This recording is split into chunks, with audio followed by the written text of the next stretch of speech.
Imagine this. A rich, entitled young guy barges into your house and announces he's taking your wife away for a few months. He's not just asking, he's threatening. At first, I felt like knocking him out cold, giving that arrogant smirk a couple of well-deserved punches. But then, I thought better of it and chose a different approach. It was just another hectic Thursday afternoon. I was packing up my tools into my pickup truck after a frustrating job. The client I was dealing with couldn't make up their mind about a staircase design, changing it every few days. That morning, they hit me with a new request that meant tearing down most of what I'd already built. I was back to the drawing board, working with architects and engineers to fit in the new demands. Out of the blue, I ended up with an unexpected day off the next day. My name is Jackson Henderson, and I run a small but thriving woodworking shop that specializes in high-end staircases. We cater to wealthy homeowners, fancy hotels, restaurants, and corporate offices. Our clients don't hesitate to spend upwards of $30,000 for a custom staircase. I'm 33, and my wife, Caroline Adams, is 29. She's a sharp lawyer specializing in commercial and intellectual property law at Nelson, Baker, and Bennett. We've decided to hold off on kids for the moment, as Caroline's career is really taking off. I pulled into my driveway at 5:10 p.m. and noticed something unusual. Caroline's car was already there. She typically works late on Thursdays to shorten her Friday. As I walked up to the house, I sensed another oddity. The water pressure was low.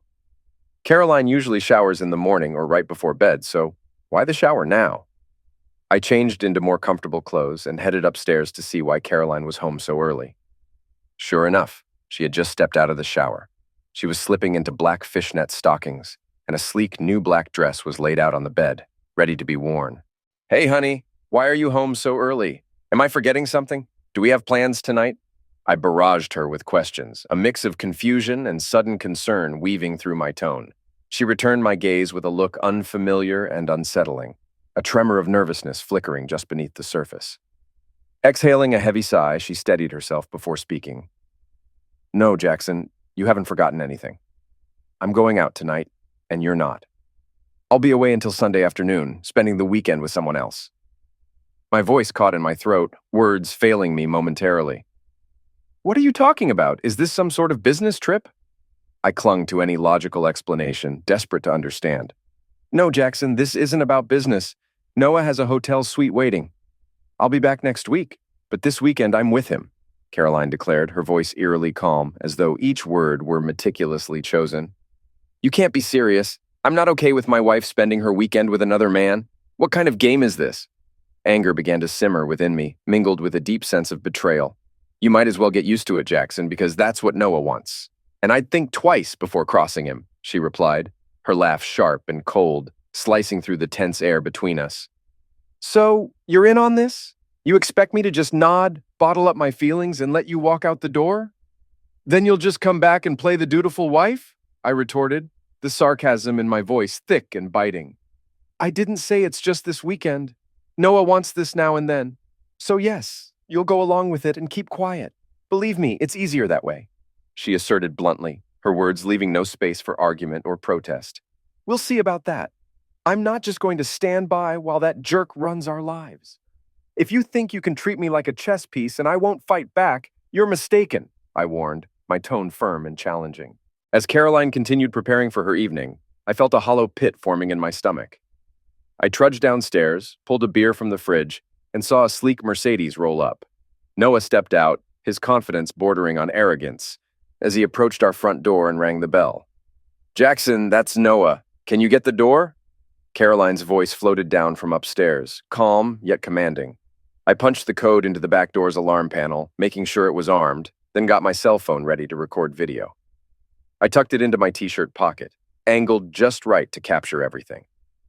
Taking a deep breath, I sat down in the living room, bracing myself for the inevitable confrontation. I had known Noah since Caroline joined the law firm MBB 4 years ago. I first met him at their office holiday party. Noah, a man in his late 30s, always carried himself with an unmistakable air of arrogance, oozing charm with colleagues yet dismissive and downright rude to others, especially around their spouses. I had never liked him. Caroline rushed downstairs, her agitation clear, and flung the door open. "Sorry for the wait, Noah. My husband seems to have forgotten his manners," she said, her voice softer, more submissive than usual. As she leaned in close to Noah, she whispered something in his ear, her words a silent hiss lost to the distance between us. Noah's entrance into the living room was bold and unapologetic. "Hey, buddy, I hear you're not too happy about Caroline joining me for the weekend," he called out, his voice thick with mockery. "Get out of my house, or I'm calling the cops," I snapped, my hands balling into fists, my whole body tensed with anger. He burst into laughter, the sound sharp and mocking. Caroline stood beside him, a smirk playing on her lips, complicit in his arrogance. "And what do you think the cops will do?" "Nothing. They won't lift a finger. You know why?" His face suddenly shifted to alarm when he spotted my cell phone. He lunged for it, but it was securely locked. In a rage, he snatched it anyway and threw it to the floor, where it shattered with a loud crash. "You think you're in control here?" Noah taunted, stepping closer, his eyes narrow slits of menace. "Listen carefully. Your wife is spending this weekend with me, whether you like it or not. And your opinions? They mean nothing." I remained still, my voice steady despite the boiling anger. "Threats don't scare me, Noah, but they do give me a good idea of who you really are," he sneered. "Oh, I'm just getting started. If you try to mess with us, if you so much as breathe a word about this to anyone, you'll regret it more than you can imagine." "And what's that supposed to mean, Noah?" Caroline interjected, her tone suddenly sharp, betraying a flicker of her usual fire. "What exactly are you planning?" Noah glanced at her, irritation flickering across his face. "Stay out of this, Caroline. This is between me and him." Ignoring her, he turned back to me. "Keep quiet and stay out of our way. If I find out you've upset Caroline, talked about divorce, or tried to reach out to my wife, it's going to get ugly." I raised an eyebrow, feigning confusion. "I've never been involved in money laundering or anything illegal," I said calmly, trying to derail his aggression. Noah laughed, cold and hollow. "Who said anything about money laundering? But now that you mention it, planting something on your computer would be easy. I have stuff that could ruin you." "But possessing illegal materials is a crime, Noah. If you're threatening to upload it to my computer, doesn't that mean you're already involved?" I countered, aiming to catch him off guard. He waved off my question dismissively. "The difference between us is simple. I have connections that make the impossible very possible," he bragged, puffing up with his perceived power. Caroline watched the exchange, her expression hardening. "This isn't what we agreed on, Noah." Noah turned to her, his tone softening but laced with warning. "Caroline, we're in this together, remember? Just stick to the plan." As the tension thickened, the room felt smaller, charged with the electricity of impending conflict. As he spelled out his demands, tossing in a cruel warning about not seeking revenge and a crude remark about my relationship with Caroline, my mind spun from the sheer audacity of it all.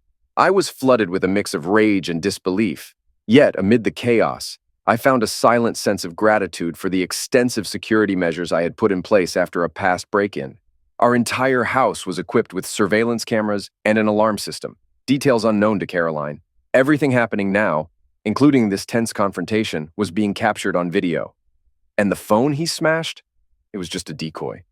He had no idea just how prepared I really was. As Caroline and her companion walked out the door, the reality of what just happened sank in. I felt a swirl of shock and anger, but also an odd sense of relief. I had captured clear evidence of his threats and manipulation. Evidence that could be crucial if things led to a divorce. The cell phone he had smashed on the floor was actually my business phone. After years of dealing with demanding clients, I had learned the hard way that giving them my personal number meant non-stop calls. Having a separate business phone meant I could switch it off after hours and deal with any messages in the morning. Thankfully, I still had my personal phone handy. I immediately dialed Lucas, my business lawyer and closest friend. Lucas had married my older sister, Emma, 10 years ago. They had a happy life together until a tragic accident took her life during a lakeside trip.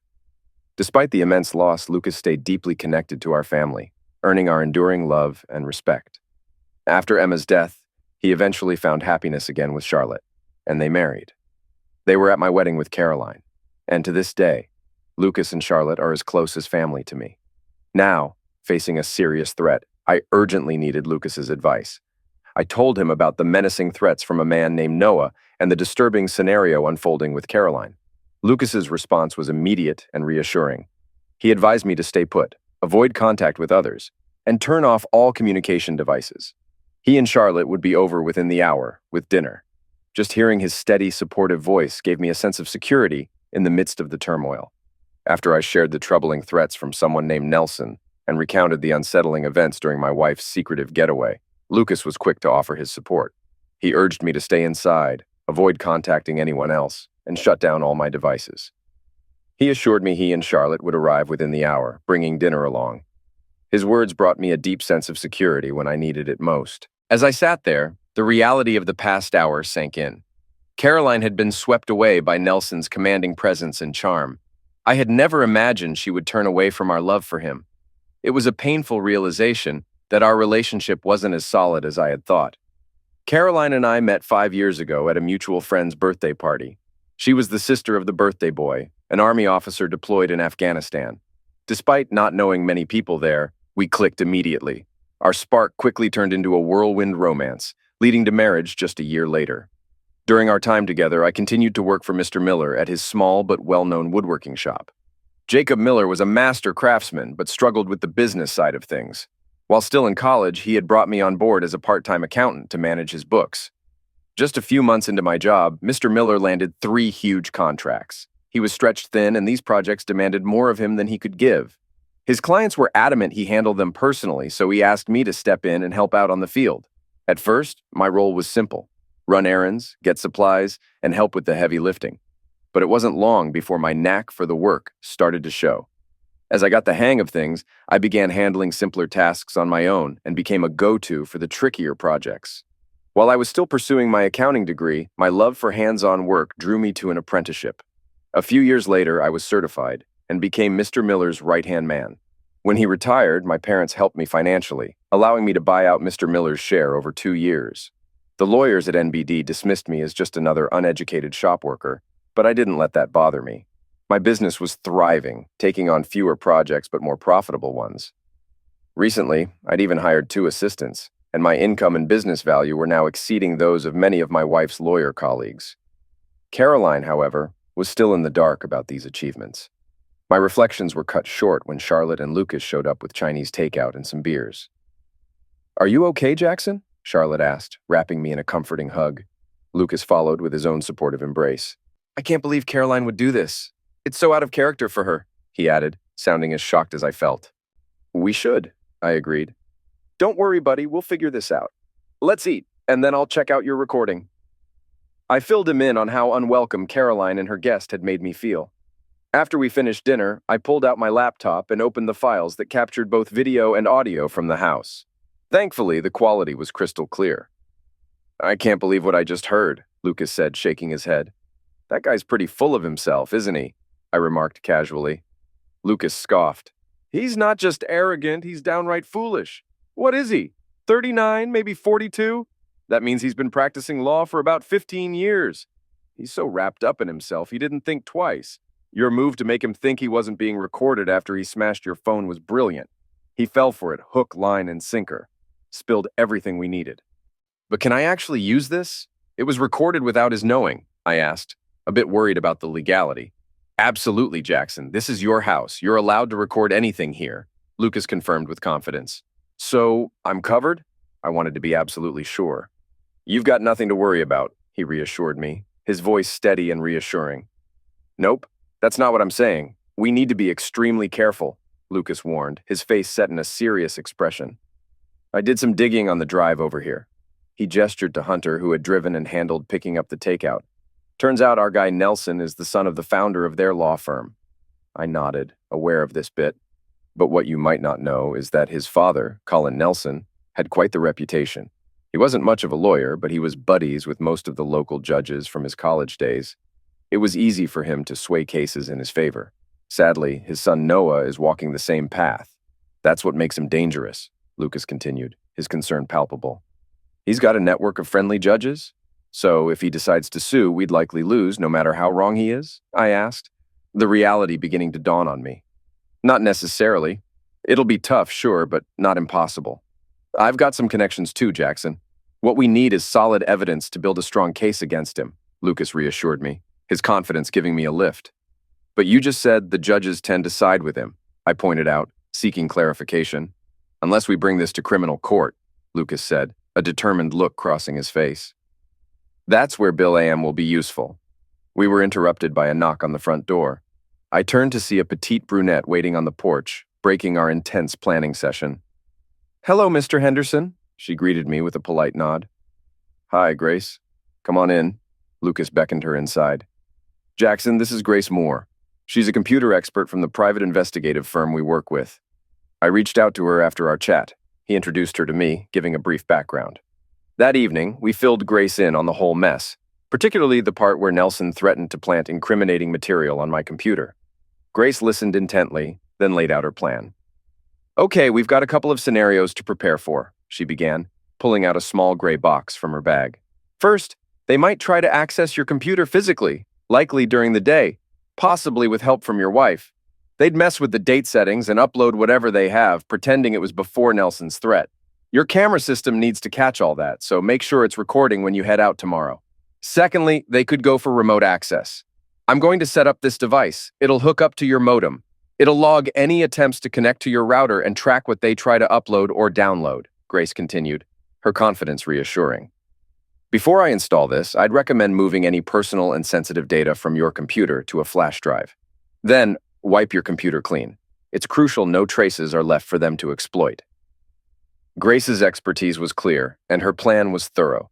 It was a relief to have someone with her skills on our side. Lucas chimed in with urgency. "Let's get moving, Jackson. Right now, the only solid evidence we have against him is that recording.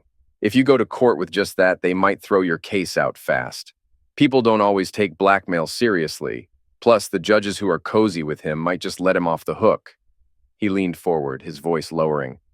"But if Nelson actually goes through with uploading illegal material to your computer and then tips off the police, claiming he found proof of you having illegal content, that changes everything. We'd have a clear trail showing all this happened without you knowing or agreeing to it. Thanks to that recording, where Nelson basically tipped his hand, we've got what we need to build a solid case." Lucas paused, scanning my face to ensure I understood. "In a criminal court, his buddies on the bench won't want to touch this. If it's about illegal content involving children, they'll steer clear of him to save their own skins." His strategy made sense, turning a dire situation into a possible win. With the right moves, we could turn Nelson's arrogance against him. "I find that disturbing and twisted," I said, shaking my head in disbelief. "Yes, but Nelson is just as twisted, if not more," Lucas replied grimly. Grace added a crucial point. "One more thing, Jackson. Could you stay off your computer for the next few days? If Nelson goes ahead with his plan and then reports it, the police might check the computer records to see if anyone accessed the illegal files after they were uploaded. If you don't use it, it keeps the records clean, which is better for us. Also, make sure your cell phone doesn't connect to your home Wi-Fi to prevent them from using your phone to access your network." After our discussion, Grace set up a surveillance module and wiped all sensitive information from both my computer and phone. "This module will send us copies of all access attempts. I'll contact Lucas and you once we get something. Best of luck, guys," she said as she packed up her tools and left. "All right, let's shift focus to more immediate concerns," Lucas suggested, bringing the conversation back to personal matters. "Jackson, do you want to start the divorce process now, or wait until Caroline is back to see if things can be resolved?" "No, I want a divorce as soon as possible. I can't stay married to someone who's so easily swayed by these so-called powerful men. I'm done," I declared firmly. "Okay, I'll get in touch with Evelyn Thomas first thing tomorrow. She's the top family law expert at Marfus, known for being good, fair, and efficient. I'll have her reach out to you ASAP. You'll be in good hands," Lucas reassured me. We wrapped up our strategy session with me giving Lucas the access code to my recording system for real-time updates. Charlotte and Lucas left around 10 p.m., and not long after, I took a melatonin pill and was asleep within minutes, the weight of the day pressing down as darkness took over. At 8:30 the next morning, Evelyn Thomas was on the phone with me. She had just wrapped up a conversation with Lucas, who had filled her in on the details of my situation. "I need to see you in my office by noon," she said firmly. During our meeting, Evelyn looked at me with genuine concern. "I'm sorry you're going through this," she began. After I told her about Noah Nelson's dubious reputation, she quickly assured me, "Since you bought the house before you met Caroline and her name isn't on the deed, the property is solely yours. Plus, there are no children involved, so the divorce should be pretty straightforward." Worried about my business, I asked, "What about my company? Could I be forced to sell it and split the proceeds?" Lucas, who had accompanied me, quickly chimed in, "Don't worry about that. The prenup states that your company is exclusively yours. Caroline can't claim any part of it. They might try to challenge it, but legally, they don't stand on solid ground. I left Evelyn's office around 1:45 p.m., feeling more in control. Evelyn had taken command of the situation, reassuring me, "Everything is handled. Caroline will be served the divorce papers at her office on Monday." After replacing my damaged cell phone, I spent the rest of the weekend working in the yard and catching up on my favorite TV shows, trying to regain some normalcy after the upheaval. Despite my deep-seated anger toward Caroline, the full reality of our crumbling marriage hadn't quite hit me yet. I knew a wave of grief was on its way, but for now, my emotions were just overwhelmingly raw. The thought of her returning home on Sunday loomed large, and I found myself wrestling with a tough decision. Should I move to the guest room, or should she? After some thought, I decided it was my house, and since she was the one who had walked away, she would be the one to move. I gathered all her belongings and placed them in the guest room. Then, to make a clear statement, I bought a new lock for my bedroom door, installed it, and kept the key securely in my pocket. That evening, as I heard her car pull up, I switched on the surveillance system to record.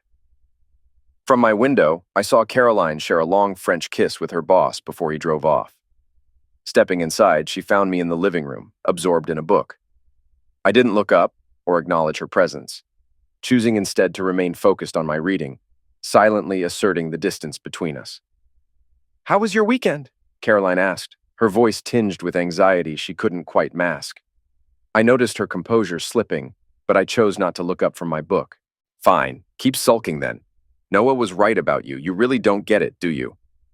He said you wouldn't understand my needs or face up to your own faults," she said sharply, her footsteps quickening as she climbed the stairs. As she disappeared upstairs, I silently started counting under my breath. 1, 2, 3. Sure enough, she stormed back down.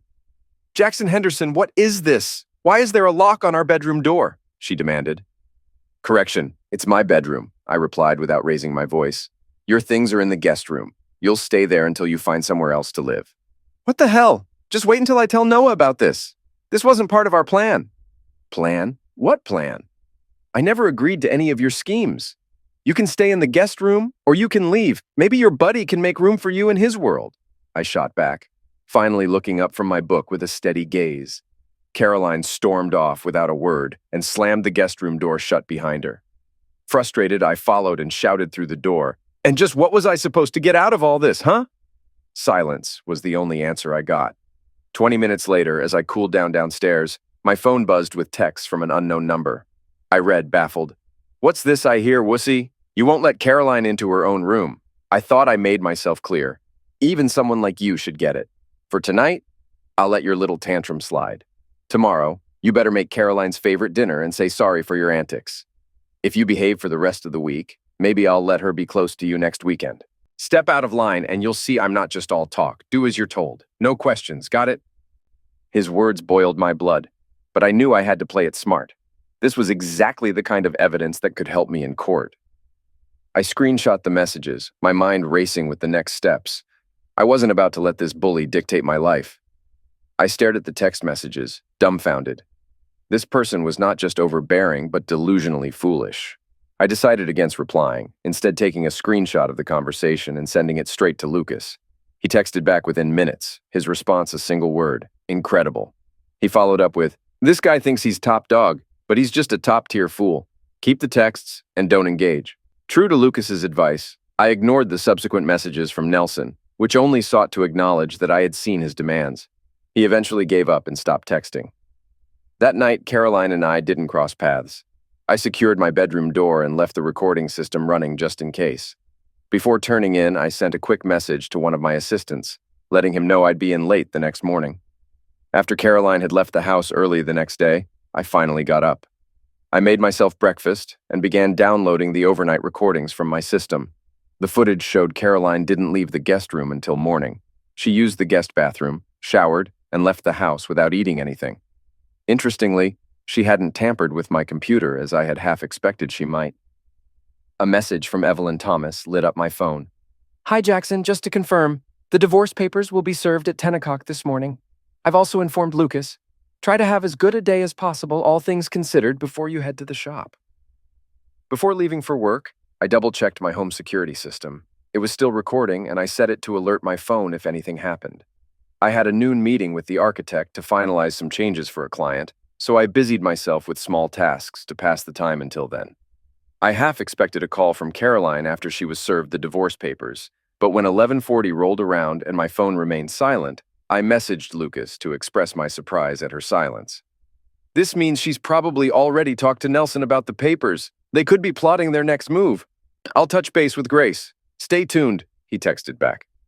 The meeting with the architect ended up being more productive than I anticipated, helping me to stay grounded despite the swirling chaos of my personal life. Afterward, I spent the afternoon maintaining my tools and cleaning up the shop. Later, an alert buzzed on my phone from Lucas. It's starting, he added a thumbs-up emoji. I quickly logged into my home surveillance system from my shop and watched the live feed. Caroline had just walked in with a man I didn't recognize. They headed straight to the home office and started up my computer. The pair kept their conversation to a minimum. The man took a few minutes to crack my password before he plugged a flash drive into the computer and began doing something suspicious for about 15 minutes. I watched intently, documenting every move they made, ready to pass this evidence along to Lucas and Grace. I managed to capture clear images of the man's face from the surveillance footage. Meanwhile, Caroline headed to the guest room to pack up her belongings into garbage bags, since her suitcases were still in the master bedroom closet. Once the man finished his dubious activities, he powered down the computer, told Caroline he was leaving, and exited. She quickly finished packing and left the house soon after. Lucas called me as soon as the recording stopped. All right, Jackson, head home and just act normal. I think they'll involve the police tonight or maybe tomorrow, so be ready for an inspector to show up. They'll need a few hours to get a search warrant, so that's your heads up. Tomorrow? Could I actually get arrested? I asked, my voice barely above a whisper. It's possible, Lucas replied soberly. If it happens, keep quiet. Don't say anything to them. I've already spoken to Oliver Wilson, a top criminal defense attorney. I've given him all the recordings and details. He told me this should be the easiest case he's handled all year, he assured me. I gave Lucas a code to control my alarm and recording systems in case I was arrested.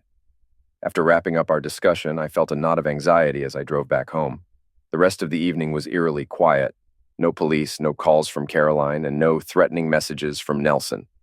I made myself a sandwich and tried to relax in front of the TV. I was tempted to call my parents and fill them in, but I decided against it. Explaining all this, computer tampering, cloud-stored videos, seemed like it would only worry my mom unnecessarily.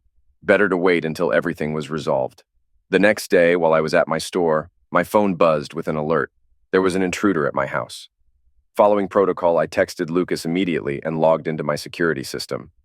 The police had shown up and were disabling the alarm. They managed to shut the system down, cutting off my view. Lucas texted back quickly, letting me know he'd seen everything and already sent the footage to Oliver Wilson, my lawyer. About an hour and a half later, 2 police officers walked into my shop. They approached me calmly but firmly, informed me I was under arrest, and handcuffed me. They read me my rights as they escorted me to their car and started asking questions on the drive. I followed Lucas's earlier advice and kept silent. At the station, they took my cell phone and wallet and locked me in a cell with 5 others. No one talked much. We all just stared at the floor tiles, lost in our own thoughts. After sitting in that cell for what felt like forever, a guard finally came to take me to a meeting room. "You'll meet your lawyer here," he said as he led me down the hallway. "Wait, I never told anyone who my lawyer was?" I protested, but the guard didn't respond. When the door finally opened 15 minutes later, it wasn't Oliver Wilson who walked in. It was Noah Nelson, wearing a grin as smug as could be. He sat down across from me, silent at first, just holding my gaze. I stared back, refusing to give him the satisfaction of seeing me rattled. Clearly pleased with himself, thinking he had the upper hand, Noah finally broke the silence to speak. "Now, do you understand the gravity of the situation?" Noah's voice was loaded with condescension, but I kept quiet. "I asked you a question, Henderson. Answer me. You insignificant bug." I remained silent, choosing not to play into his hands. "It will be your word against mine, Henderson. A carpenter's word versus one of the most prominent lawyers in the city. Can you guess the outcome?" He maintained his smug smirk, seeming to relish the power imbalance. He stood up, straightening his suit as if preparing to leave a boardroom. All right, it appears you need some time to think over what I've said. We'll continue this discussion tomorrow morning. Perhaps a night in this communal cell will clear your head, he declared, then turned on his heel and left the room. As the door clicked shut behind him, the reality of the situation sank in deeper. But his words didn't scare me. They fueled a growing resolve to fight back. I was led back to the cell, now occupied by only 4 others. Later that afternoon, I was summoned again to the meeting room. This time, a tall blond man with a stern expression was waiting for me. He stood as I entered. "Don't mess with me," he began sharply. Then his tone softened slightly. "Good afternoon, Jackson. Pleasure to meet you. I'm Oliver Wilson. You can call me Oliver. Lucas contacted me earlier today. He was having trouble reaching you. We figured you might have been arrested and brought here." I took a deep breath and detailed everything that had happened that afternoon, including the disturbing encounter with Noah Nelson. Oliver listened intently, his expression turning to shock, though he kept quiet until I finished. "All right, you'll be appearing before a judge tomorrow morning. Expect the bail to be hefty, but don't worry. Lucas is on top of it," Oliver assured me, his voice calm and authoritative. "I know tonight will be tough, but hang in there. Lucas and I are both here to support you. Keep on refusing to answer their questions. I've officially taken on your case, and rest assured, Noah Nelson won't be bothering you again." The next morning, I stood before the judge, facing charges of possessing illegal materials with children. I firmly maintained my plea of not guilty. The bail was surprisingly set at $17, a sum so small it almost felt mocking. I was released later that afternoon with the conditions that I couldn't leave the city limits or contact my soon-to-be ex-wife, nor anyone from her office, but I was allowed to continue working at my shop. They returned my cell phone and wallet, and Oliver, seizing the moment to catch up, took me out for a late lunch. As we sat down to eat, I explained to Oliver that I had been cautious about what I said at the police station the previous day, worried about who might be listening. However, after making some calls and doing a bit of digging, I've found out some pretty interesting stuff about Noah Nelson, I told him, ready to share the results of my sleuthing. "First off," I continued, "the process to obtain a search warrant takes a few hours. Only after that can they review whatever they find and get an arrest warrant. In my case, they hauled me in before they even finished searching my house. And secondly," I added, shifting in my seat as the gravity of my next point settled in, "despite all the restrictions on me contacting you or Lucas, Noah Nelson got permission to see me. That just doesn't add up." Oliver nodded, his eyes narrowing thoughtfully. "These inconsistencies strongly suggest that this whole scenario was orchestrated, which is undoubtedly illegal. It looks like they played their hand too early, and that's going to work in our favor," he reassured me, his confidence bolstering my spirits as we plotted our next move. "But Lucas mentioned that Kramer has a lot of sway with the judges," I pointed out, worried about how deep the influence might run. Oliver gave a knowing wink. "Not with all of them," he reassured me. "You can't make that many friends without making a few enemies along the way. I'm not even sure what I'll find when I get back home. I hope my wife and her scheming partner haven't cleaned the place out." "Don't stress about that," Oliver replied confidently. "Lucas went over to your house right after the police cleared out. He rearmed the security system and set it to record. Nobody has been back since." Relieved, I left the restaurant and returned to my shop to pick up my car, then drove home, eager for a shower and the comfort of familiar surroundings. On my way, I checked my messages and found one from the architect. The updated plans had been approved by the client. That was one piece of good news at least. It meant I could dive back into work tomorrow, a welcome distraction. And with everything that had happened, I was resolute about moving forward. When I got home, I walked into total chaos. The house looked like a hurricane had hit it. Every drawer pulled out, every cabinet open. The police had turned everything upside down looking for evidence. Aside from the tampered computer, I knew they wouldn't find anything incriminating, but the sight of my disrupted life made my heart heavy. For the first time since this nightmare began, I cried. Just a week ago, I was happily married, living a quiet life. Now I was tangled up in a criminal investigation, on the brink of a divorce, and caught in the machinations of my wife's boss. How had my life unraveled so quickly? Fortunately, the media circus hadn't found its way to my doorstep. They were too busy covering a scandal involving billions in missing public funds. I was just Jackson, small fry in a big pond, and that was fine by me. A week later, Oliver called with groundbreaking news. All charges against me were dropped. The inspector on my case, known for his intolerance of blackmail, hadn't been influenced by Nelson's tactics. Instead, He had turned the tables, charging Noah Nelson with blackmail, evidence fabrication, and illegal possession of materials involving children. Caroline was implicated too, facing charges of conspiracy. Just as I was processing this, my phone rang again. It was Lucas, inviting me to dinner. As I was heading out, Evelyn Thomas, my divorce attorney, called with an update. Jackson, Caroline's lawyer reached out to me this afternoon. She's ready to sign the divorce papers, no changes, but she wants one thing.